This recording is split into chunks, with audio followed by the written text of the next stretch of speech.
Hi, greetings, and more grace to everyone. Today is day 5 of our BCC 21 day prayer challenge.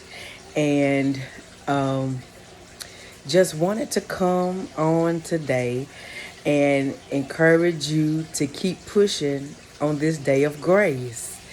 Yes, this is day 5, and 5 is the number of grace.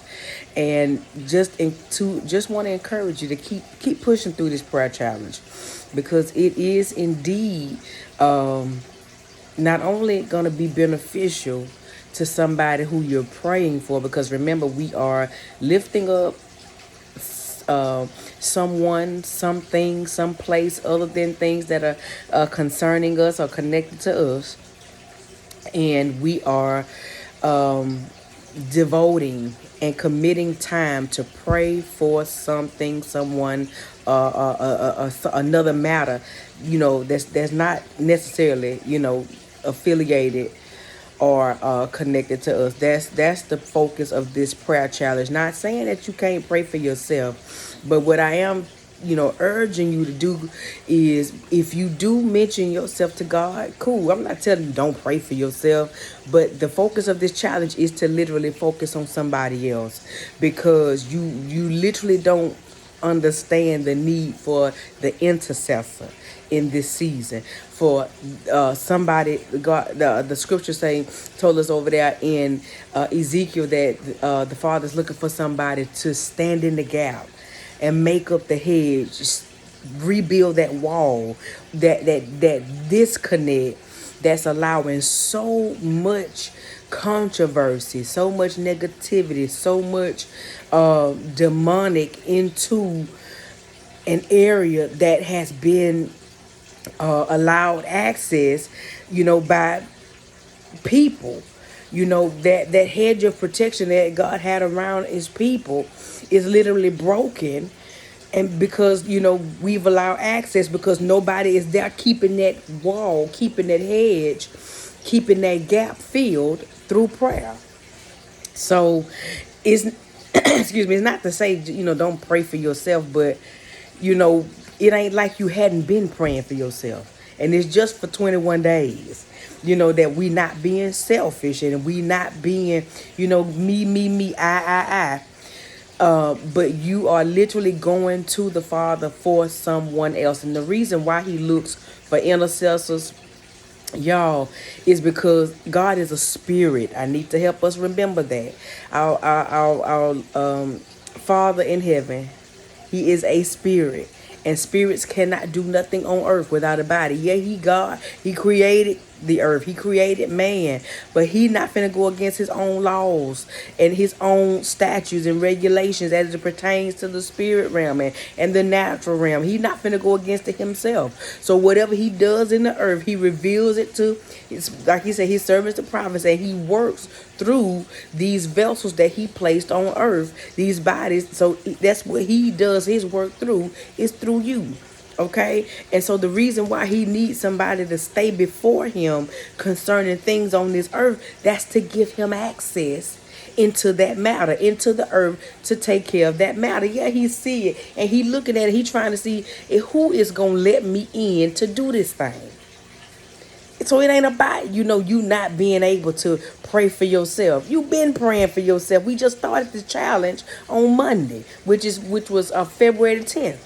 So it ain't like you ain't been praying for yourself. This challenge is to focus on building the hedge, rebuilding the hedge, standing in the gap for something else that don't concern you. But what I did say, what God placed in my spirit to let you know, that during this challenge, when you do come to him concerning you, let it be in gratitude. Let it be in thankfulness. Father, thank you for what I already asked you for. Huh? It ain't like you ain't been to God 100 million times about yourself, your job, your family, your finances. You done already been there, done that. So now what this challenge also is challenging us to believe God for us. Huh? You done asked him 12,000 times for that one thing. when you gonna start seeing it? You know, I spoke yesterday about seeing it, and your words helping you to see what you say, because you see the negative, you see the chaos, you see the trouble, you see the turmoil. But can your words help you to see something better? Can your words help you to shape anew? Huh? So can you trust God enough in these 21 days to say, Father, I already spoke it. I created it with my words. So now I'm believing you to see it. Because the Bible told us over there, I think it's in Hebrews, that through by faith, we know the worlds were framed by words. I'm gonna say that again. Through faith, the worlds were framed by his words. Okay? So that's all this prayer challenge is making this flesh, again, like Paul said, do what it don't want to do. And that is to pray. You know, because sometimes a lot of people get so comfortable with when things are wrong, you pray, but then when it's going good, okay, we good now. I don't need you now. No, the prayer, the action of prayer is an open line of communication to give you more access to the Father. You know how you sit up there and you share, your intimate, thoughts and secrets with your best friend, or you sit up there and you share that with your husband, something that's bothering you. What you think prayer is? Huh? It's an opportunity for you to have an open line of communication with the Father, giving you greater access to him. And that open door in the spirit between you and him not only will give you access to him, but it allows it's a portal, an open door for an exchange. Now, I ain't come here for that this morning, because today is not March, Father. This February, this Valentine's Day, February the 14th, 2025, Valentine's Day. Okay, and this is day 5 of our 21-day prayer challenge, and I'm normally up try 3, sometimes 2 o'clock. I'm an early riser, but baby, I will go to bed. I'm early riser, but I go to bed early, and so that's just been my routine. So I've probably been up since about 3:30, and it's about 5:10 now a.m. in the morning. So, but I wanted to get on because I felt the press in my spirit to come on and just open up day 5 for us. And I wanted to share this little thought with you, before we go on about our day. But I was talking to a friend yesterday. We were just texting. And, she checked in. How you doing, sis? Doing well. How about you? I'm doing.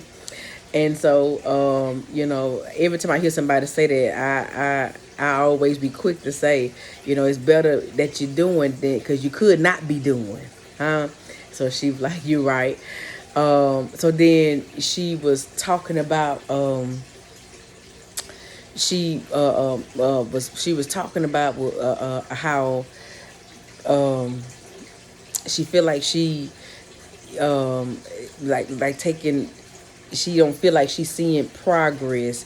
Like when she take 2 steps forward, it feels like she's doing 2 steps back, and how she is playing it safe, and just pretty much coasting. Let me put it like that. And so then when I seen that in the message, I began to encourage her and let her know that playing it safe, you could be doing either one of 2 things. Playing it safe, the first thing that could come out of playing it safe is because what's happening when you playing it safe is either the Father is hiding you on purpose. He hiding you. He got you in that secret place on purpose and for purpose. It ain't time for you to be all out in the open. He got you stealed away. He got you tucked under the shadow of the Almighty, under his wings, for that protection, for that covering, for, a specific time for you to come out and go ahead on and be that battle axe that he needs for you to be. But at this moment right now, you tucked away, you low key, you hidden away, for development, for transformation, for elevation, for refining, huh? Because a lot of us, I don't know about you, but it feels like the refining, a refining time. It feels like a time of fire. I'm sitting here looking at my fireplace, and it's just glowing. I see the little fire embers there, and it is literally feeling like a time of refining. You kind of feel like them. How many Hebrew boys? Was it 3? Feel like them 3 Hebrew boys. In the fiery furnace, and if it's just me, okay, I'm just talking to me. But I've heard others say this time right here, this season that we looking at, that we seeing, it feels definitely hot. It feels fiery. It's very intense. It's kind of, it can even sometimes feel troubling. The unknown. Then I told her the second thing that can be happening when you playing it safe is because you fear the unknown. You fear, what you see, and because it's so chaotic around you. You don't know what's gonna happen next, and you can't really tell. The view ahead is so foggy, and so what you do is you just play it safe by going for what you know. Since I can't see, imagine when you drive in the fog, instead of just plowing through like you would do, when the surroundings are clear, ain't no fog, you go ahead on and hit 90, in a 45. But when it's foggy, I hope you got sense enough to either slow it down or either even pull over, huh? So you can be able to regroup, or either because if you definitely know where you are,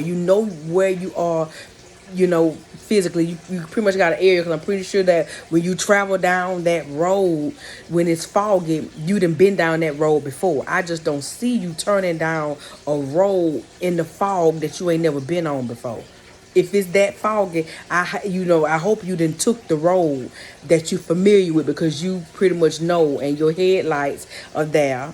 That's your discernment to help you see, a little bit in the fog, but you're not going as fast as you would if it was clear. So in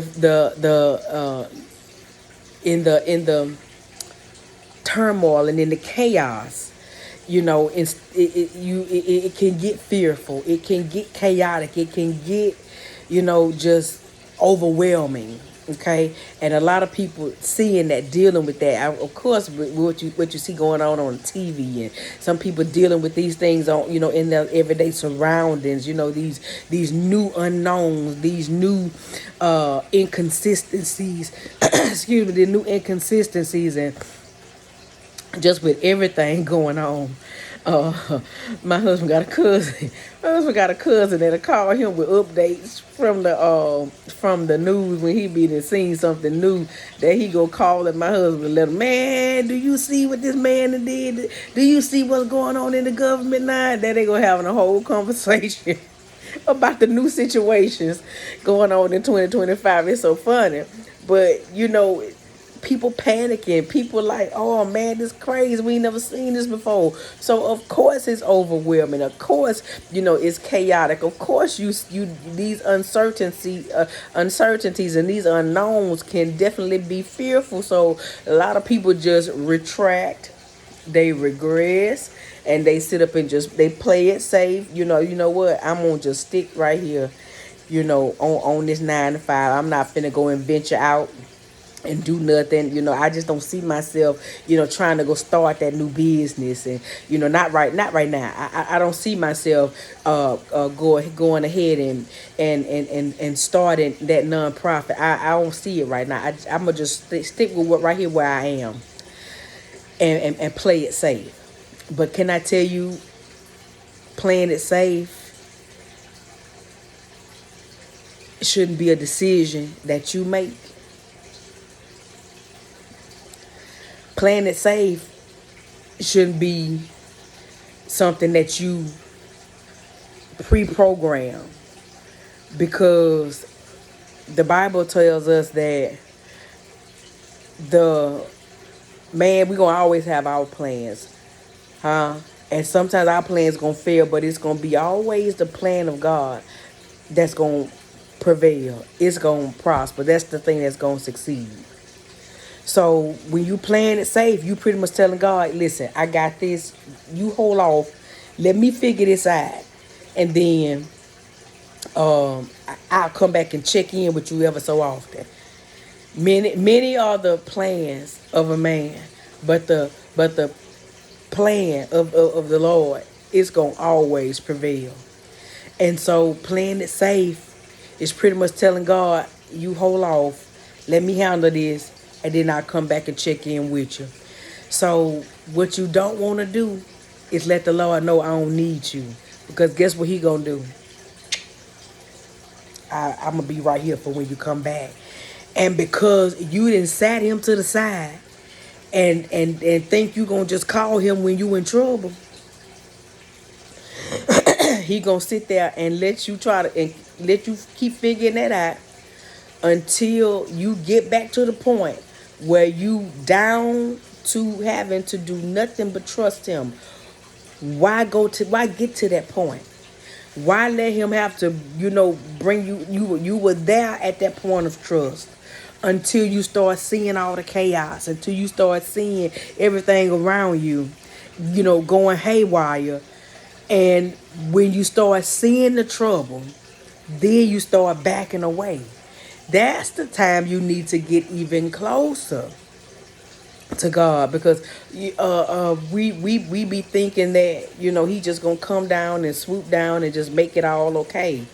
Listen, the Bible also tells us that without faith, it's impossible to please God. Y'all, this walk has always been a walk of faith and not by what we see with our natural eye.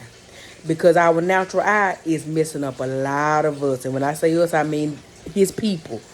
Okay? Believers.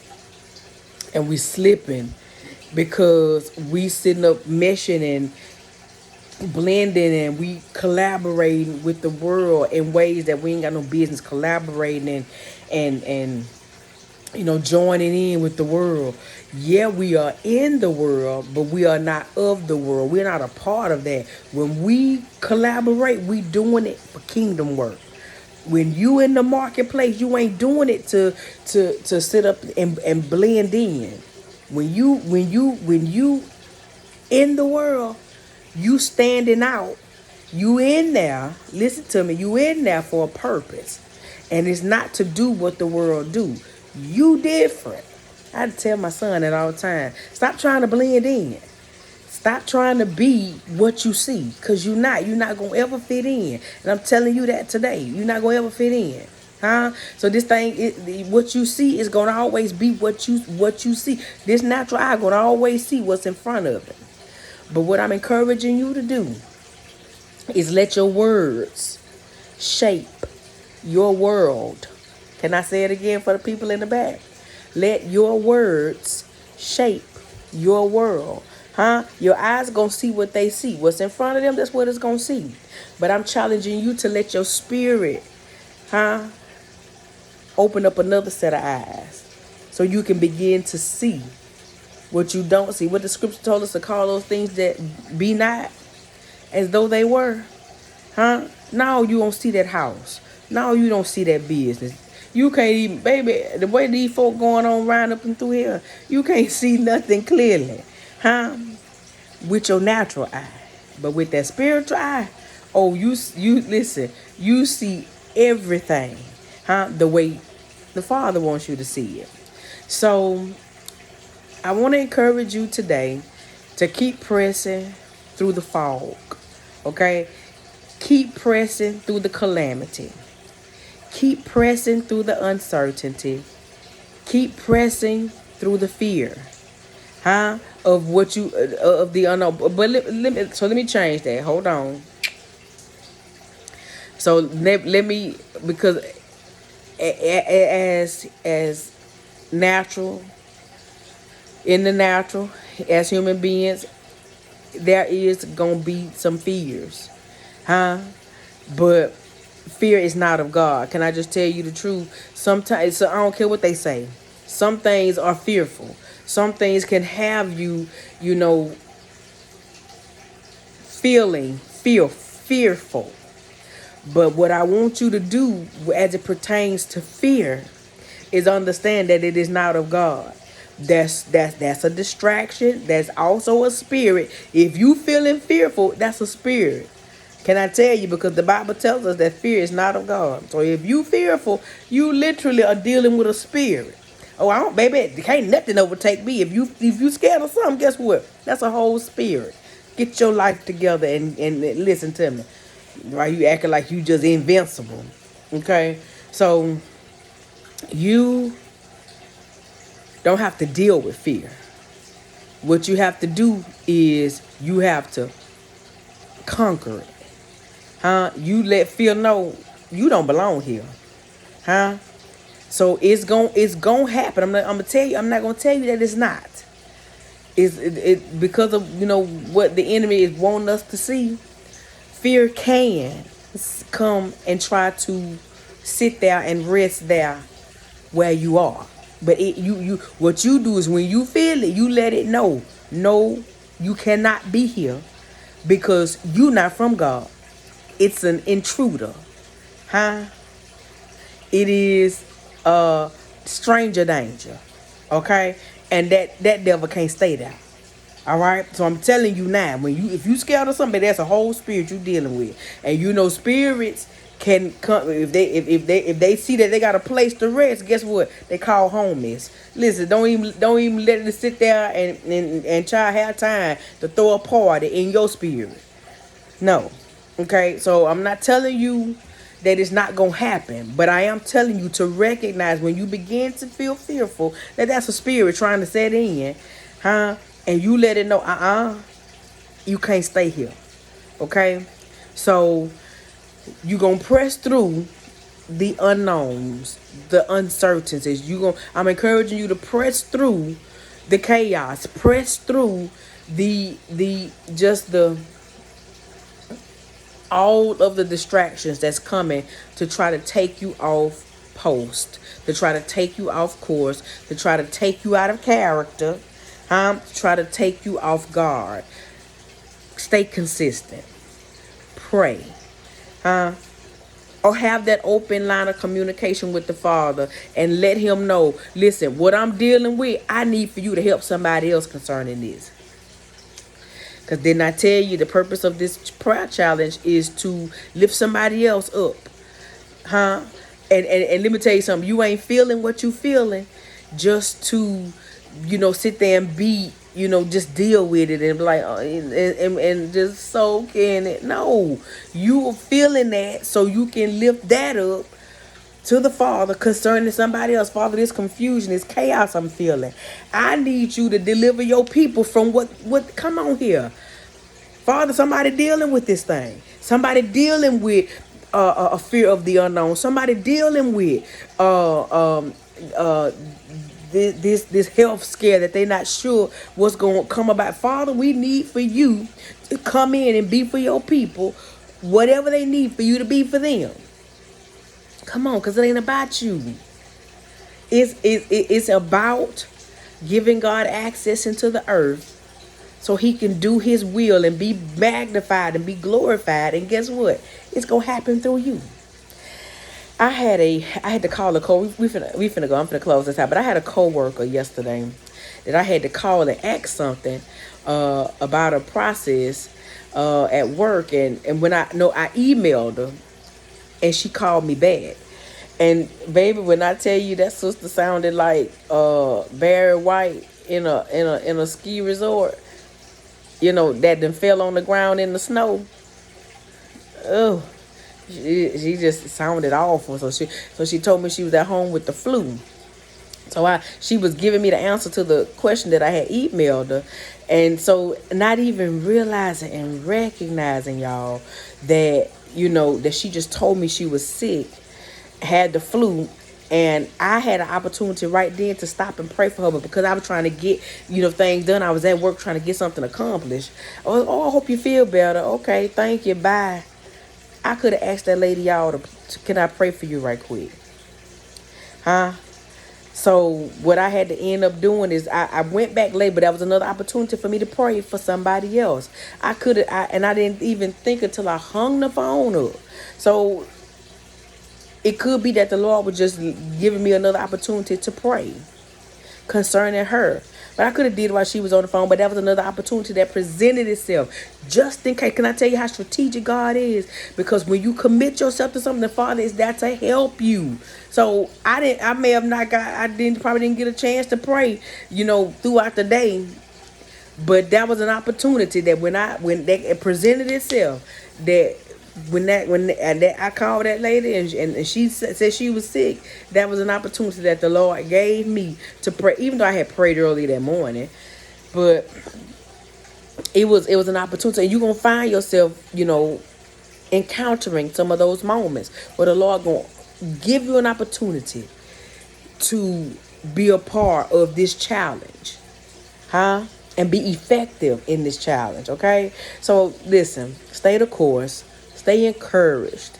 And most of all, fear not, for the Lord thy God is with thee to help thee.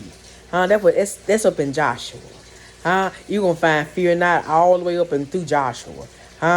Because when Joshua had to go and take over for Moses, wasn't that Moses he took over for? I think so. Joshua, all up and through the book of Joshua, you're going to see a lots of fear nots, because Joshua had some big shoes he had to fill. But he kept being encouraged by the Lord. He kept being encouraged to fear not by angels. Fear not, fear not, fear not. You got this. And Joshua ended up, he was effective in what it was the Lord needed him to do, because he trusted. Even though, and they wouldn't have had to tell him to fear not, listen to me, if fear wasn't trying to set in. Okay then. So don't let them, if you fearing, you ain't say, listen, no, the enemy will try, I don't care who it is. So that he would have had to be told to fear not if fear wasn't trying to set in. So fear not. Okay? The Lord got you, and you got this challenge. This is day 5 of the 21-day prayer challenge. I encourage you to, again, stay encouraged. Stay sober, stay vigilant. Most of all, stay consistent. Till we meet again, I love you all to life. Continue to be amazing. Bye, y'all.